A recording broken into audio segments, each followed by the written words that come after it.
So the following are some of the issues, some of the definitions that people give to community-based early warning systems that are supposed to be encouraged.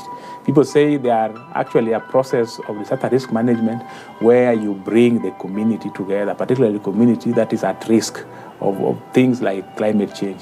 So you bring them up at the level of identification, analysis, and treatment, and even monitoring and evaluation of disaster risks that affect people in their community. So that when they do this, they aim to reduce vulnerability. They also aim to enhance the adaptability and capacity, for example.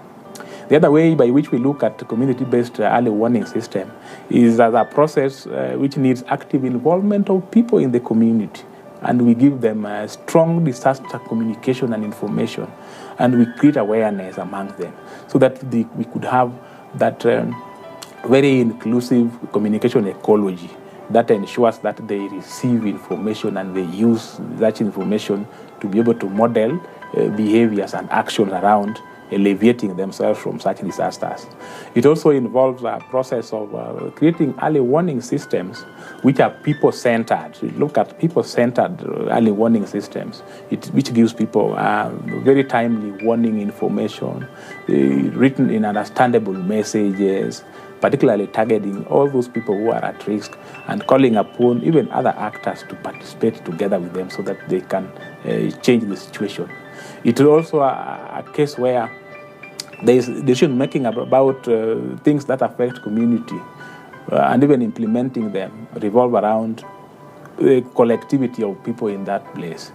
And so it involves activities and measures and even projects which reduce disaster, particularly at the level of communities. And here, what do?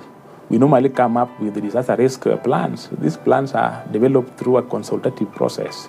They include things that work with the particular community. So you can imagine us having different disaster risk plans depending on situations or depending on communities, because communities differ.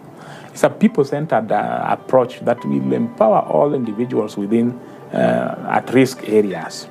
And if you see communities that are in disaster-prone areas, and so you bring them together in an appropriate manner so that you use their resources, their locally available resources to institute measures that can get them out of those disasters. And that is what we are calling it. To a large extent, it works at three levels. It works in promoting, creating knowledge of threats, and communicating change.